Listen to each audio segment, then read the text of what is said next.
उन्हीं को रिवालो वतो ते मुंहिंजे बाल सां एॾी नाजाइज़ी छाजे के तोखे ज़ना करणी हुई छा बच्चे सां, तूं बच्चनि वारो न आहे नासूमनि वारो। जेॾी महिल हाणे तॾहिं थी आयूं उहे ज़ैफ़ा पाड़े वारी उहे चइनि पियूं, नंढिड़ो चएसि पियो अबाड़े या से मूंखे छॾे। अरे मासां अहिड़ो क़ुसूर, मासां अहिड़ो ज़ुल्म न कर। पहिरियों त मुंहिंजे बाल खे हिते बांह में गोली हई अथई, बांह जी वरी गोली खणी करे वरी हिकिड़ी हिते आई अथई, उन जी ऑपरेशन छिलियो फिफड़नि जी, हिकु फिफड़ में पाणी हिक में हवा, ॿ हेॾो हयसि हिकु हेॾो हयसि।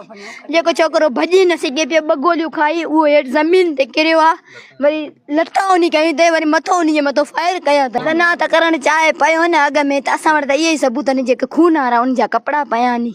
नासूम फरहान जा मोबाइल भॻी अथई, उन सां नाजाइज़ी ॾाढी कई अथई। उन बाल कॾहिं थियो इहो ओॾी महिल जेॾी महिल असां हिननि जे पंहिंजनि खे घुरायोसीं, उन्हनि खे चवणु चाहियासीं न, वरी मोबाइल फरहान जंहिंमें सॼियूं रिकॉर्डिंगां पयूं नी। आको खपे नंढड़े मांझे जो, मूंखे इंसाफ़ खपे, खून जे बदिले खून।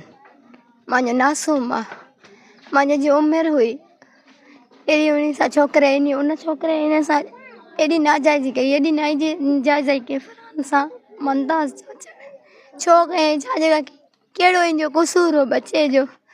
अॼु हिन वक़्तु मां कीअं तड़नि ते वेठी आहियां नंढड़े जे, अॼु मुंहिंजी नासूमड़ी पुछा कंदी आहे फरहान किथे आहे, कहिड़ी मुंहिंजे ॿार जी ॾोह कहिड़ो क़ुसूर कहिड़ो हुयो, बेदर्दी सां छो हुन ॿार खे क़तलु कयो, छाजे क़तलु कयो, हुनजी उमिरि हुई। अमा वहशी जवाबदार एतिरे हद ताईं पहुची वियो जो हुनखे गोलियूं हणी क़तल कयईं, सबब कहिड़ा हुया, छा ॿुधाईंदो फरहान? तव्हां त उनजे अमड़ हुया वे, ज़रूरु तव्हांखे उहे ॻाल्हियूं ॿुधाईंदो, कहिड़े मामलनि ते मसइलो थियो? अदा कुछ भी न हुयो, अहिड़ी का ॻाल्हि बि कोन हुई। बाल कम सां कम रखंदो हुयो, उनखे ब्लैकमेल कंदो हुयो, चवंदो हुओसि मां कोन निकिरो, सिर्फ़ु मां वटि ज़िंदगी भर मां वटि कमु करो। हुन नंढड़े जी पासे जी ऑपरेशन चलियो हुयूं, उन चयो मां न कंदुमि कमु, ॻाल्हि बि इहा हुई, पंध बि हुई, उन सां नाजाइज़ी कयईं बाल सां। बस दुकान ते न बीहण तां भला माण्हू क़तल कबाइनि छा? ॾिस न, उहो उनजी मर्ज़ी न, पासे में सूर हो, चए मां फ़िलहाल कमु नथो करे सघां, मां घर वेही रहंदुमि, हे जिस घर में न वेही सघंदे तोखे मां छॾींदुमि बि न।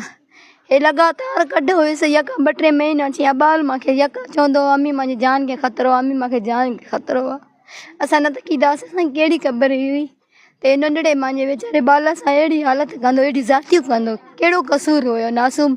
को बि जेको कमाईंदड़ हूंदो हुयो, को बि अहिड़ा ॾिठासीं मालिक जेके बालनि खे एतिरी वजह ते पहुचाइनि, छाजे का पुछाइनि, कहिड़ो ज़रूरु आहे, छा 400 रुपया तारीख़ 400 रुपया नंढड़े जे लाइ चवनि थो, हेतिरा पैसा नी कुझु बि कोन अथसि, रुपियो ई न अथसि। मूंखे इंसाफ़ खपे, खून जे बदिले खून खपे बसि। अमा इहो तव्हांखे ॿुधाईंदो त मुंहिंजे जान खे ख़तरो आहे फरहान।